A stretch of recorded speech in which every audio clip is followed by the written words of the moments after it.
Salut les marques et salut les smarts, bienvenue sur Catch Up, le podcast qui transpire le catch tous les jours de l'année, même pendant les fêtes. C'est la période de Noël, joyeux Noël à toutes et à tous et vous avez un magnifique cadeau, vous m'avez peut-être reconnu. Je suis Raphaël, je suis l'ange de Noël et je suis de retour. Voilà, enfin après des mois loin de votre antenne et Dieu sait, je ne sais pas si je vous ai manqué, mais vous m'avez manqué. Ça c'est une belle promo de Babyface, mais me revoici sur les ondes. Et pour ce SmackDown du 24 décembre, je suis avec Géliel, notre petit lutin de Noël. Comment ça va, Géliel? Salut Raphaël, écoute, ça va bien et puis j'en profite, je me joins à toi. Joyeux Noël à tous et passez de bonnes fêtes à tout le monde.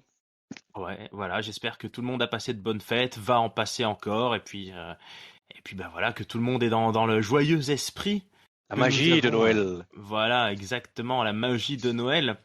Alors pour ce Friday Night SmackDown qui tombait pile le soir du 24 décembre, malheureusement première impression, je ne sais pas si tu partageras mon avis, mais c'était donc un SmackDown évidemment pas en live, enregistré il y a quelques jours. Donc nous avons eu le retour de ce cadeau de Noël que l'on n'est pas sûr d'apprécier, l'éditeur de son, et ça s'est bien fait remarquer, hein, non quand même. Ah, ouais, Hein. carrément, carrément. Et il nous avait pas manqué lui, pour le coup, Ouais. contrairement à toi. Et du coup, on a bien senti qu'il était revenu aussi, quoi. Il y a plein de moments dans le show où ça donnait une ambiance vraiment bizarre et à nouveau artificielle comme on avait connu pendant le confinement, là, pendant le Covid, pendant le plutôt Covidomania. Ouais. Voilà, ça nous manquait pas. Eh ben oui, dans la review de Raw de cette semaine, notre tonton Chris nous portait des mauvaises nouvelles en nous disant que le risque que la pandémie risquait de faire revenir le Thunderdome aux États-Unis. Et là, on a eu une sorte d'avant-goût, et c'est sûr que ça nous donne pas envie. Non, il y avait toujours ce bourdonnement permanent qui a rendu quasiment impossible l'analyse des différentes popularités des uns et des autres. Hein. C'était, c'est juste que l'ingénieur son était là, aux manettes, au bouton. Ah, et puis même il avait hâte de s'y remettre, on a l'impression, parce que vraiment, il a tout lâché, quoi. Ah bah ça, il est pas si souvent dispo, alors là, hop, il appuie sur tous les boutons en même temps, je pense, et ça doit faire des jolies couleurs sur son écran. Bon, pour la première séquence, on n'est pas trop dans l'ambiance fête de Noël, hein, parce qu'on s'est retrouvé carrément en backstage, mais alors dans une backstage des plus tristes et sinistres, dans l'obscurité quasiment, avec Paul Heyman qui est en interview avec Kayla Braxton. Hein. Il fallait continuer ce fameux duo. Paul Heyman, on l'a déjà vu comme ça, hein, mais Paul Heyman, il s'est fait virer la semaine dernière, on se souvient, par Roman Reigns, qui l'a envoyé dans ses pénates. Et Paul Heyman, il est mal rasé, il a les yeux tout rougis. C'est un homme qui s'est fait larguer, quoi. Hein. C'est un peu ça qui nous raconte. Hein. Et en plus, Kayla Braxton ramène un petit peu, rajoute le couteau dans la plaie là, en lui disant que tout ça s'est passé publiquement. Et ça lui fait beaucoup de mal à Paul Heyman. Il dit qu'en gros, il a été viré parce qu'il a dit la vérité, tout simplement. Il a dit une vérité que Roman Reigns n'était pas prêt à entendre, cette vérité. C'était donc que Paul Heyman faisait tout pour protéger Roman Reigns de Brock Lesnar. Bon, Heyman ne regrette pas ses paroles. Hein. Il dit que c'était son rôle, c'était son métier, c'était pour ça qu'il était payé de dire la vérité, de protéger le champion. Et que c'est bien un très très grand champion. Hein. Il dit même que Roman Reigns c'est le plus grand champion universel de tous les temps, mais qu'il avait quand même besoin d'être protégé. Paul Heyman a un peu de mal hein, quand même avec la situation. On sent qu'il est au bord des larmes. Kayla Braxton lui demande qu'est-ce qui va se passer pour la suite. Paul Heyman se dit qu'il pourrait aller recommencer l'aventure, hein, aller chercher à NXT un petit talent, un petit poulain, mais que là, il a vraiment plus la force. Il a l'air vraiment épuisé moralement, le pauvre Paul. Et il admet à demi-mot que ça pourrait peut-être être enfin le moment de prendre sa retraite sur un coup pareil. Et d'ailleurs, là, il y a un ingé vidéo qui le prend au mot, puisque quelques dizaines de minutes plus tard dans le show, on verra un petit montage vidéo de la carrière de Paul Heyman à la ECW, tout ça, qu'il a fait avec Brock Lesnar, avec Roman Reigns. Donc, visiblement, on le prend au sérieux. Qu'est-ce que tu as pensé de tout ça? Est-ce que tu as été ému par Paul Heyman? Est-ce qu'il est sincère d'après toi? Grande question vis-à-vis du passif de l'avocat. Alors, sincère, je n'y crois pas une seule seconde. Par contre, dans sa capacité à donner de l'émotion, là, on avait un segment vraiment sympa, original, euh, tout en, c'était tout en feutré, tout calme, et puis voir le Paul Heyman mal rasé là, ça donnait vraiment quelque chose de spécial. Et en plus, avec son ami Kayla Braxton, donc pour une fois, il n'a pas sursauté, mais ça allait. Non, l'intro était vraiment sympa. Et puis les questions qui se posent, le grand verre d'eau qu'il boit avant de répondre à la question. Alors, qu'est-ce qu'on fait derrière? Qu'est-ce que vous allez faire que Kayla lui pose? Non, vraiment, vraiment super sympa. Et puis, tu en as un petit peu parlé après. Ils ont fait effectivement un paquet de vidéos récap de la carrière de Paul Heyman, de son arrivée, avec aussi quand il était en split avec McMahon, etc. J'ai trouvé les deux passages s'emboîtaient vraiment super bien. Et puis cet opener tout en émotion, je l'ai trouvé vraiment sympa. Vraiment sympa. Là, ça t'a tiré la larmichette? Ah, j'irai pas jusque-là, mais c'était quand même bien sympa, vraiment. Ouais, c'était assez chouette. J'ai bien aimé aussi. Alors, j'en profite au passage ouais, pour les petites actus. Je ne sais pas si c'est lié, hein, mais c'est un peu tendu là en ce moment à la WWE. Là, ce show était enregistré, mais depuis, on a appris qu'il y a eu pas mal de cas de Covid. Je ne sais pas ce que ça pourrait augurer, mais Roman Reigns, en tout cas, n'était pas là ce soir. On le verra pas. Donc, c'est un peu le seul segment. Paul Heyman a tenu la baraque pour nous rappeler cette histoire autour du titre universel, et il le fait toujours avec énormément de talent. Alors, pour le moment, Ouais. moi, j'arrive pas à y croire et je suis quasiment. On va dire que la facilité, ça serait de le retrouver du côté de Brock Lesnar à nouveau, même si ça paraît peut-être trop évident, je ne sais pas. En tout cas, je doute qu'on le voit disparaître et qu'on le voit aller chercher un rookie à NXT. Mais c'était bien fait, et puis en plus, comme tu as dit, les packages vidéo nous rappellent la gloire en fait de Paul Heyman et que c'est quand même un personnage Ah, très carrément. important. Mm. Il est là depuis un moment et enfin comme toi, je crois pas un seul instant et puis j'ai même pas envie qu'il s'arrête en fait. Mais qu'il y ait tous ces questionnements et tout ça, ouais, ouais, le truc était sympa, vraiment sympa. Sachant qu'il reste plus que un SmackDown, hein, avant Day One, on est quand même très très proche. Oui. Donc on saura tout ça très très bientôt. Allez, on continue, on va enfin passer sur le ring, hein, parce qu'on a un peu de catch ce soir. On a un match dont l'affiche est relativement importante, puisque c'est un match pour le championnat féminin de SmackDown. Charlotte Flair, la championne, qui défend son titre contre sa rivale du moment, Toni Storm. Donc un match que Charlotte va plutôt dominer, hein. Alors je n'ai pas les timings sous les yeux, je vais essayer de retrouver ça. Mais un match que Charlotte a plutôt dominé au début, passant d'ailleurs pas mal de temps, j'ai trouvé, à parler avec le public, à invectiver un peu son adversaire. Et puis après, on aura une série de 14 minutes 35, voilà. On aura une série de tentatives de roll-up, de petits paquets, de pins. Charlotte essaye un big boot qu'elle rate, elle encaissera une grosse German suplex de mémoire. Enfin, il y a quelques jolies prises, mais on finit au sol, on finit par cette tentative de tomber réciproque. Et Charlotte Flair va réussir à passer un compte de 3 victorieux sur son adversaire qui est vénère. Le public, ça on sait pas parce qu'il y a la bande son. Alors, mais Mm. par contre, je t'interroge, Géliel, parce que visiblement, d'après les résumés que je vois, je suis le seul à avoir eu l'impression qu'en fait, elles étaient toutes les deux épaules rivées au sol, puisque Charlotte est un peu est sur le dos au moment où elle tient les jambes de son adversaire. Donc, je sais pas si on va jouer là-dessus sur la fin. Moi, j'avais plutôt l'impression qu'on a assisté à un draw, mais visiblement, officiellement, c'est bien Charlotte qui a gagné. J'ai T'as pas j'ai fait gaffe pas, j'ai pas fait gaffe à ce détail-là. Moi, il m'avait semblé effectivement qu'elle avait gagné, mais alors enfin, des fois, ça se joue à tellement pas grand-chose que je me dis que c'était plutôt écrit que voilà que Charlotte devait prendre la victoire, ce qui était quand même sur un titre majeur comme ça en weekly, il y avait quand même peu de chance hein, quand même. Et du coup, c'est ce qui m'a un peu embêté parce que j'ai finalement jamais cru en fait. Alors ça a bien bataillé. Elles sont beaucoup parlé entre elles. Je te Ouais, rejoins. Et Charlotte a beaucoup harangué le public. Elle est beaucoup allé chercher effectivement le public. Il y a eu quelques trucs un peu botchés sur certains passages. C'était un peu dommage. Alors pas forcément de Charlotte, mais plutôt de Tony Storm. Je la trouve encore un peu juste, Tony Storm, dans ses émotions visuelles. Elle a toujours une espèce de la même tête quand elle a les dents serrées et qu'on voit ses dents là, on n'arrive pas à savoir si elle rigole, si elle est énervée ou si elle pleure. Et du coup, ça fait un peu tout. Enfin, pour moi, ça fait un peu tout. J'ai du mal à accrocher à la rivalité. Je la trouve tellement loin de Charlotte que voilà, pour moi, c'est peu crédible. Et puis en plus en weekly. Donc du coup, j'ai pas hyper accroché au match. J'ai trouvé que Charlotte en faisait beaucoup pour finalement pas grand-chose parce qu'il y avait peu d'enjeux de mon point de vue. Voilà, j'ai pas super accroché au match. Voilà. Ouais, je partage globalement ton point de vue. Moi, je trouve qu'il y a pas, ouais, il y a eu beaucoup de sessions en fin de match, ça s'est un peu plus accéléré, Ouais, mais c'était pas très fluide. Et c'est vrai qu'on sentait les filles qui essayaient d'exécuter assez sagement leur chorégraphie. Et le script, ouais. voilà. Et j'ai entendu encore une fois parce que j'ai écouté un peu les podcasts des camarades, même si je n'ai pas eu le temps de participer. Je crois que c'est Papy qui disait que Liv Morgan lui faisait penser à une sous Alexa Bliss.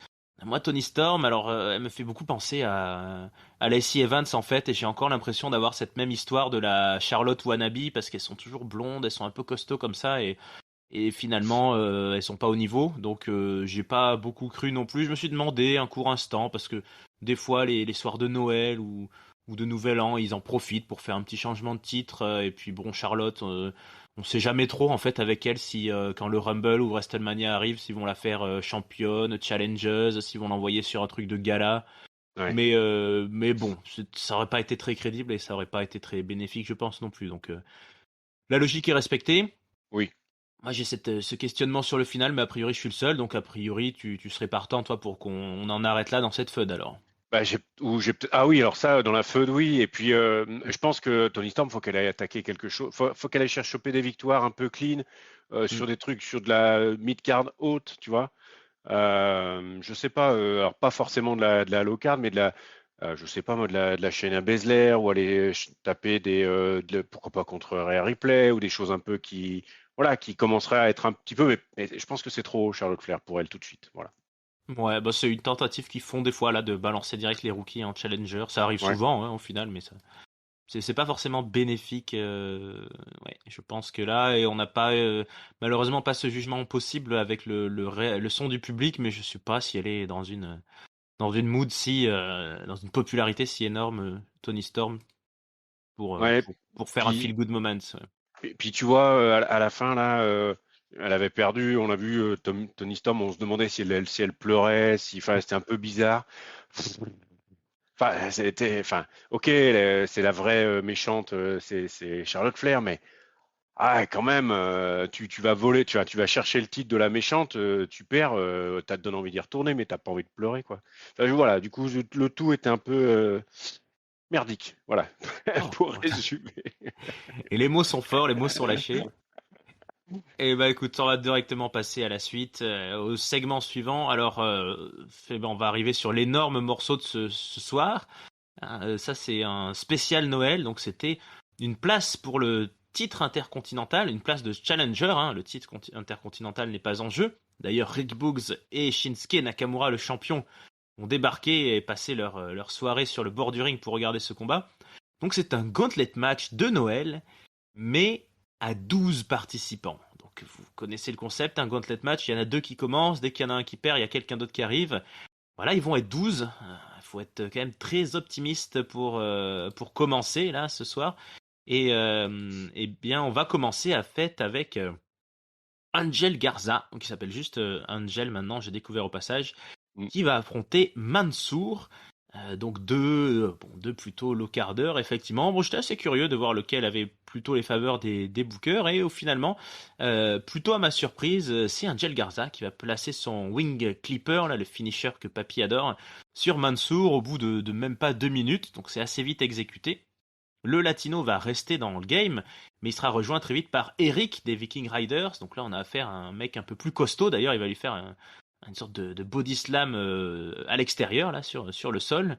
Mais le castagneur scandinave va lui aussi se faire surprendre par le Wing Clipper, comme quoi c'est un finisher destructeur. Et Angel Garza va passer à 2-0. Mais ça va être assez vite la fin pour lui, puisque Shanky arrive. Ouais, on n'a toujours pas son cousin Arrow, là, Veer, mais on a, Vire, oui, ouais, Vire. voilà. On a Shanky à SmackDown. Et Shanky, je sais même plus ce qu'il fait, un gros slam peut-être. En tout cas, il élimine Angel Garza assez vite. On voit débarquer Ivar, le deuxième membre des Viking Riders, qui va réussir à se débarrasser de l'Indien en lui faisant un splash depuis la deuxième corde. Alors, pas très bien exécuté, j'ai trouvé ça. Enfin, on en reparlera après, mais l'Indien est pas un superstar du selling, je dirais. Bon. Et là-dessus va arriver Sheamus, notre guerrier celte. Alors là, on s'attaque à un gros morceau. Sheamus contre Ivar, ça c'est plutôt une configuration de castagneur qu'on aime bien voir et ça va durer tout de même 6 minutes cet affrontement. Sheamus qui tente un peu tout ce qu'il a. Face à lui, il y a de la résistance. Bon, il y a Ridge Holland qui est venu sur les abords du ring aider Sheamus pour déconcentrer un peu son adversaire. Et il va y parvenir, ce qui va faire que Sheamus va réussir à placer son gros Bon, je sais plus, kick. enfin, Brock kick, voilà, je cherchais le nom, un gros Brock kick dans la tronche d'Ivar et Sheamus passe à l'étape suivante. L'étape suivante, c'est le pauvre Drew Gulak qui va durer très exactement 4 ou 5 secondes, prendre ce Brock kick d'entrée Et tu et comptes l'entrée en plus, non? ouais, je pense, c'est ça. Donc voilà, pauvre Drew Gulak, encore une fois, acte de présence à peine. Cesaro arrive ensuite. Je crois qu'on est 1, 2, 3, 4, 5. Ouais, on est à peu près à la moitié. Là, Cesaro arrive. Alors là, on a un peu plus d'affrontements. Cesaro, Sheamus, c'est un peu la fête du moment avec Ridge Holland au milieu. Cesaro, il est tout bandé. Alors, je sais pas quelle proportion de sa carrière Cesaro aura passé avec des bandages sur le corps. J'ai l'impression que c'est tout le temps. Et là, il a des bandages sur les côtes. Il s'est fait mal aux côtes à cause des Européens, à cause de l'Irlandais. Mais il fait tout ce qu'il peut, Cesaro. Il va être valeureux, il va le faire tourner son adversaire, pas très longtemps parce qu'il a mal. On ne sait pas trop si le public prend ou pas, encore une fois, c'est assez délicat, mais Cesaro est proche de la victoire. Malheureusement, Ridge Holland viendra le distraire en montant sur le ring, qui permettra à Sheamus de lui faire un Brogue Kick. Et donc, c'est toujours pas réussi pour le Suisse, qui décidément là est dans une feud à handicap. Est-ce qu'il ira chercher quelqu'un de son côté? Ça, on ne sait pas encore. Toujours est-il que Sheamus continue dans ce match, il en est à 3 éliminés. Ricochet arrive. On pourrait se dire que pour le grand Sheamus, c'est facile là aussi, mais Ricochet ne va pas vivre la même expérience que Drew Gulak. Non, non, il va même tenir presque 10 minutes sur le ring. Il va il va manger cher, il va manger les 10 coups de poing sur le torse là dans les cornes, mais il va Qui avoir claque. ouais, 10 claques, il va bien répondre. Il y a une prise assez spectaculaire là où il saute de l'extérieur du ring, il retombe sur les épaules en fait de Sheamus. Ça virevolte dans tous les sens. Bon, il doit bien aimer Sheamus, parce que quand il était champion US, il aimait bien affronter les petits gabarits. Et au final, Ridge Holland essaye à nouveau de désorienter Ricochet, sauf que Cesaro revient du diable vauvert et réattaque Ridge Holland. Et là, c'est Sheamus en fait qui perd pied au passage et qui va perdre, à qui Ricochet va réussir à placer un roll-up. Donc, au revoir Sheamus. Grosse prestation pour cette rencontre, mais ça sera pas pour lui le title shot. Il nous reste plus grand monde. Humberto Carrillo arrive à toute vitesse. En plus, Sheamus a de dépit à donner un coup de genou à Ricochet. Donc le Latino pense avoir opération facile, mais il va se faire surprendre très rapidement par Ricochet, qui va lui placer son recoil. Donc Ricochet avance et se retrouve face à Jinder Mahal. Jinder Mahal qui débarque. Le deuxième membre de la team des Indiens, et Jinder Mahal qui fera une toute petite prestation puisqu'il va lui aussi bêtement se faire contrer dans un roll-up. Moins de 30 secondes sur le ring pour Jinder Mahal. Donc Ricochet a éliminé 3 adversaires, comme Sheamus. Et il se retrouve en finale, puisque ça y est, c'est enfin la fin de cet interminable gauntlet match. Et c'est Sami Zayn qui débarque. Et Sami Zayn contre Ricochet, ça fait quand même une affiche pas dégueu, qui va durer presque 10 minutes là aussi, avec des jolis enchaînements de tous côtés. Ricochet qui va virevolter un peu dans tous les sens. Sami Zayn qui va plusieurs fois lui envoyer en souplex dans le coin du ring. Ricochet tente un shooting star press, mais Sami Zayn lui a relevé les genoux. Et ça va être le segment final, puisque il va pouvoir ensuite placer son Helluva Kick. Et Sami Zayn, ce coup-ci, pas de conspiration, c'est gagné. Il toise un peu son futur adversaire, donc nous savons désormais que nous aurons très bientôt Sami Zayn contre Nakamura pour le titre intercontinental. Voilà, Géliel, bon c'était long, est-ce que c'était bon quand même?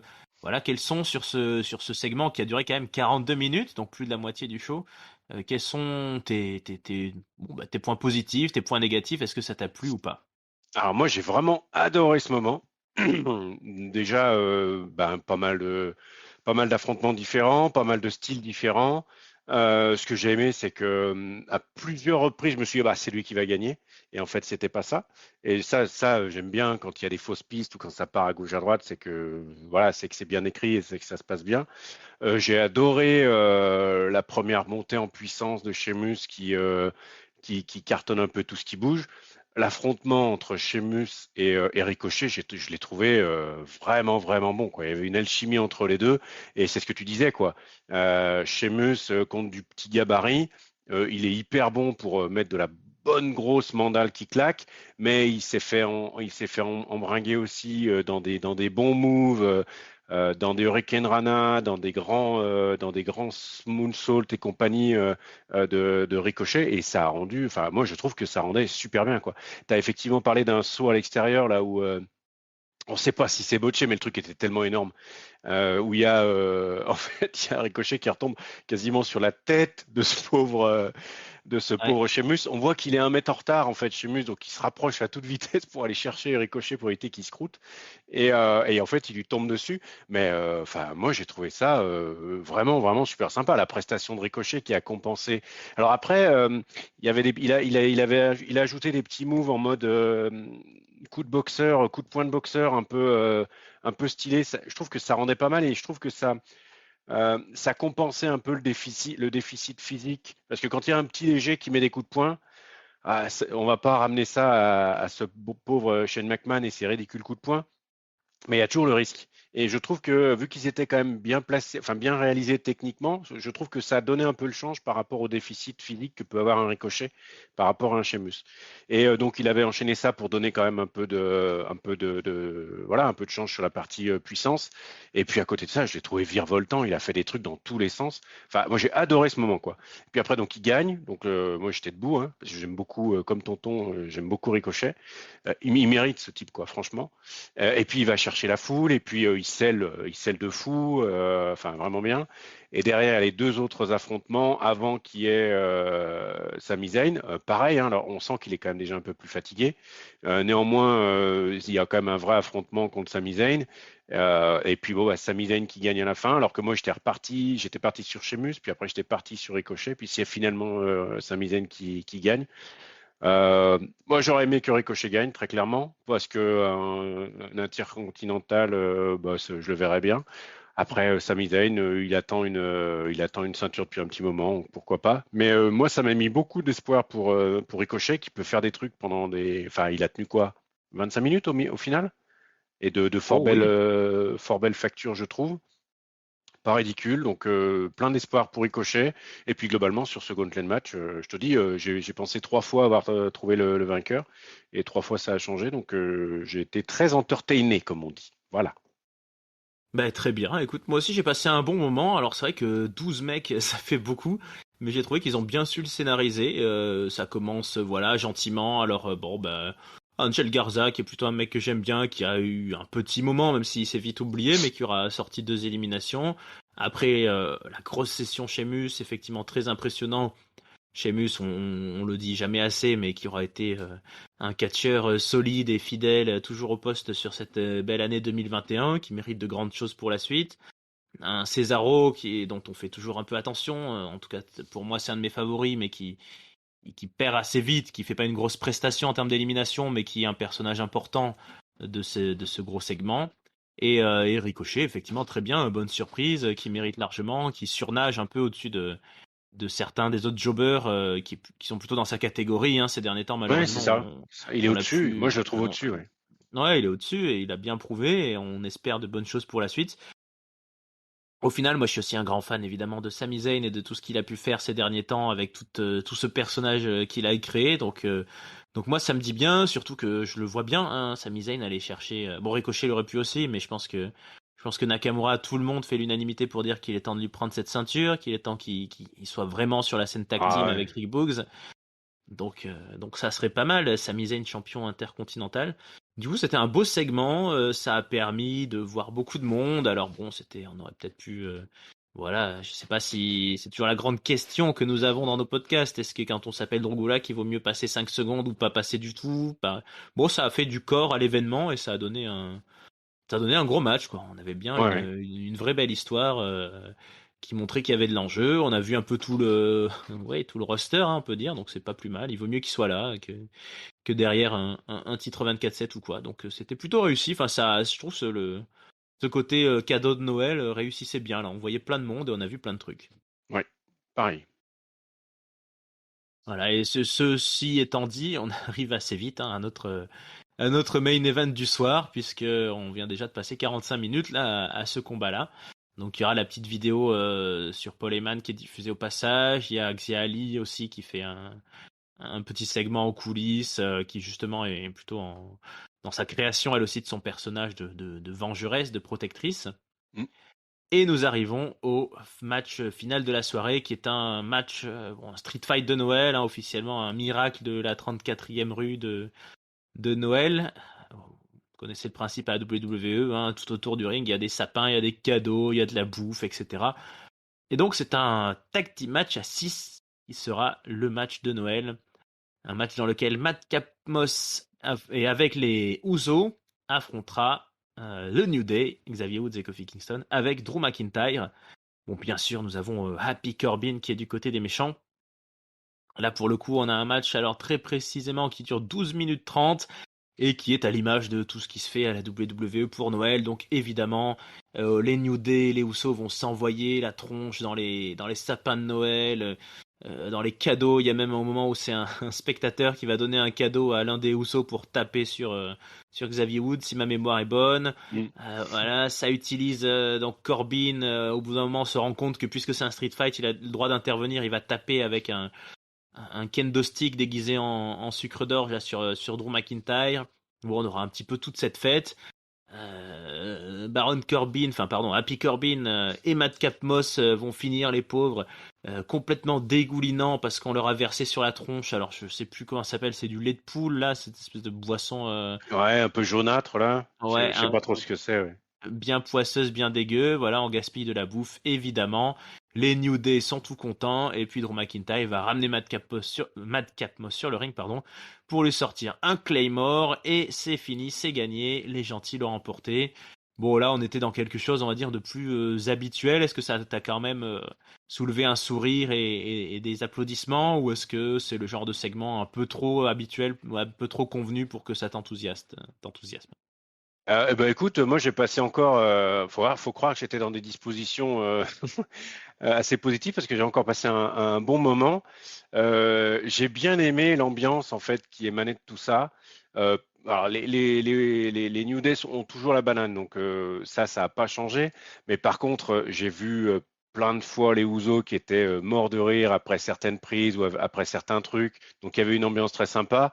Drew McIntyre était aussi dans un état d'esprit. On a vu, il y avait un tout petit segment là pendant le SmackDown où il était avec les New Day où voilà, on sentait qu'ils allaient s'amuser quoi. Il y avait que Matt Capmos qui était quand même hyper sérieux, hyper corporate dans son catch, donc un petit peu décalé j'ai trouvé. Mais sinon, ouais, moi, j'ai bien aimé. Alors, il y avait la bouffe, hein, comme d'habitude, jeté par terre. Il y avait les cookies là, qui est avec le seau depuis la troisième corde à l'extérieur de Kofi Kingston avec les plateaux de cookies sur les ouzo.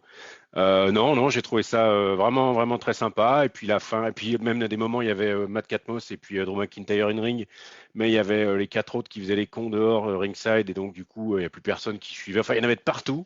Ça giclait de partout, ça sautait de partout. Moi, j'ai bien aimé. En plus, les gentils gagnent à la fin, donc que dire de plus. Après, il y a toute la partie où ils ont jeté des paquets dans la foule. On voyait aussi à un moment, il y a une image à la toute fin où il y a Drew McIntyre qui est mort de rire. Et puis, enfin voilà, je trouve que le moment était sympa. Tout le monde a participé. Je ne sais pas si tu as vu, à un moment, il y a Matt Catmos qui se prend, à la toute fin, après le match, qui se prend une espèce de gros colis argenté dans la tête et qui tombe comme une merde, comme s'il était évanoui face contre terre. Et j'ai trouvé ça pareil, très très drôle parce qu'on se doute bien que c'est un machin en polystyrène, mais je trouve qu'il l'a bien vendu, c'était tout à fait dans l'esprit. J'ai trouvé ça très très drôle. Donc un bon moment. Et autant je suis pas fan d'habitude du gâchage de bouffe comme ils ont l'habitude de le faire.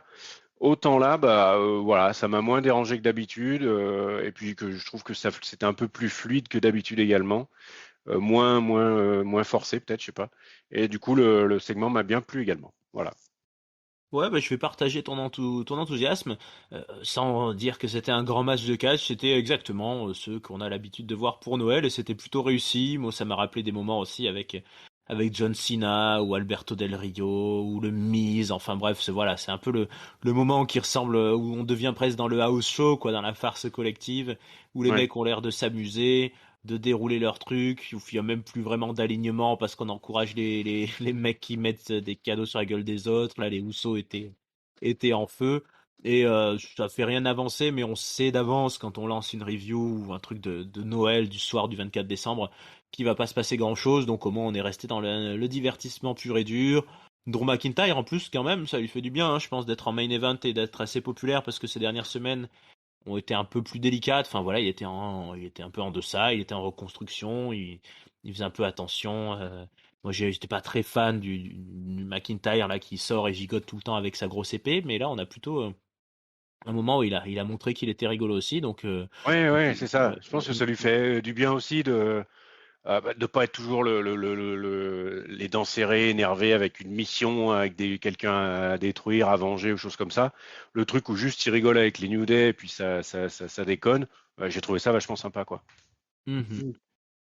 Bah, c'est ainsi que s'est conclu donc ce Friday Night SmackDown avec une belle distribution, comme tu disais, de cadeaux, de t-shirts en plus dans la foule à la fin. Donc, Ouais. le public devait être ravi sur cet événement. Bon, ça restera un SmackDown de Noël, donc bah voilà, trois matchs, surtout un qui a pris une majeure partie du show, hein, un gauntlet match un peu inhabituel. On était à côté de Chicago, hein, on était à Rosemont dans l'Illinois, et c'était bien évidemment un événement enregistré, donc tous ces gens-là vont avoir un peu de repos pendant les fêtes, et on verra assez vite, bah là, dès lundi, Monday Night Raw qui arrive, si on a des conséquences des suites du Covid ou autre, si on a des plans qui sont Ouais. changés, parce que mine de rien, Day One arrive enfin à vitesse grand V après l'avoir longtemps attendu, ce show, après avoir eu une très longue road pour ce pay-per-view. Voilà, on commence à peu près à avoir les affiches. Je ne sais pas d'ailleurs si le match de Sami Zayn et Nakamura est prévu pour Day One ou si c'est un Si. title shot. Si, c'est sûr, ouais.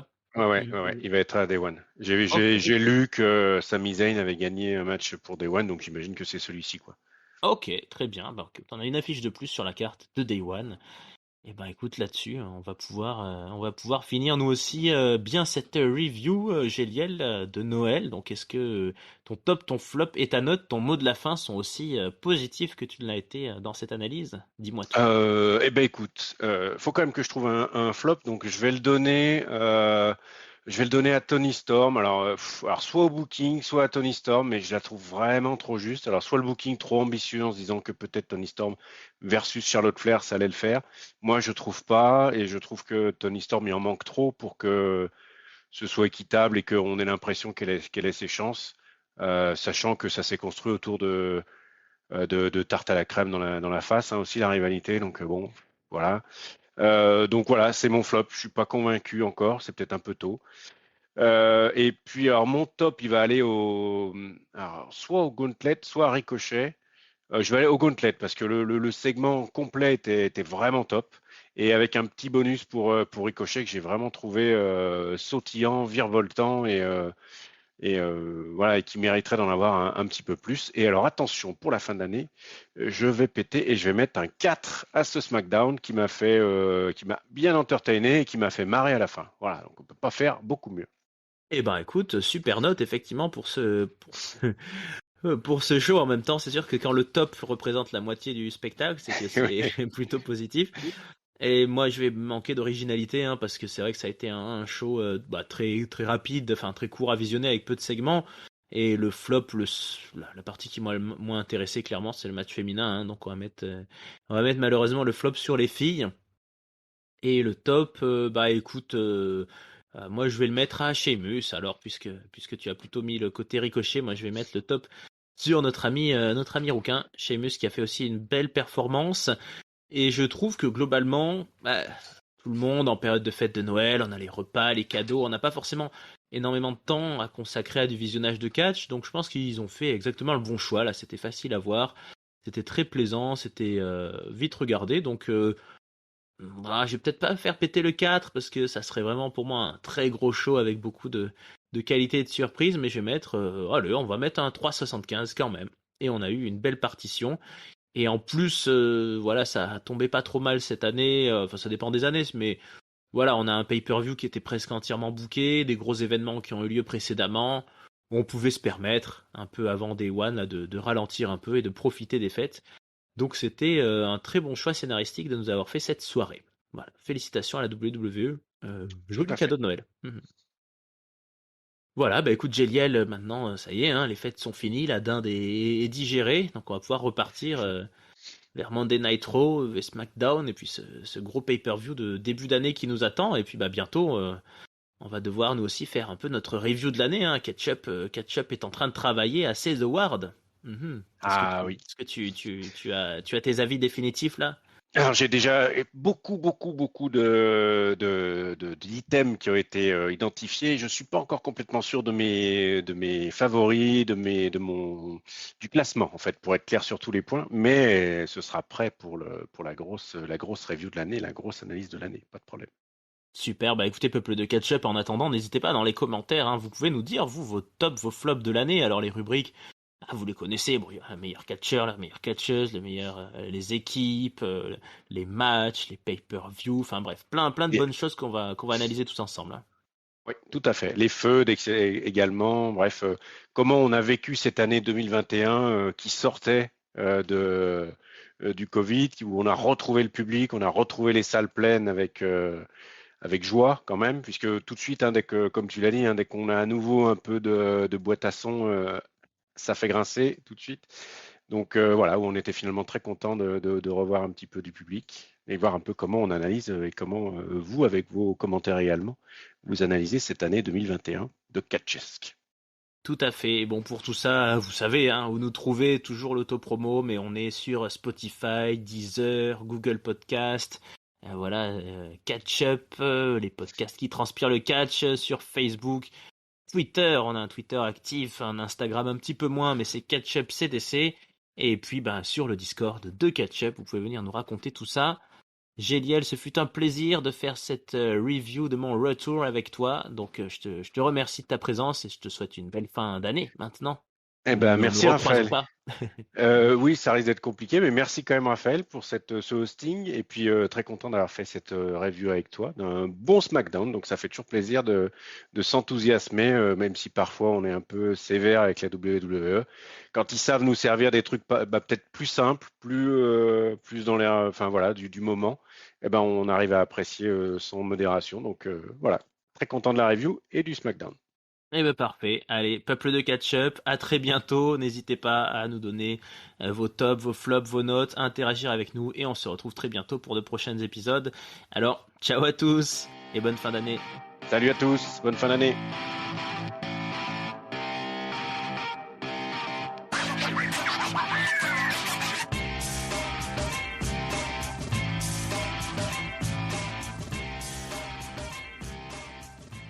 En espérant que Paul Heyman quand même passe une bonne fin d'année aussi.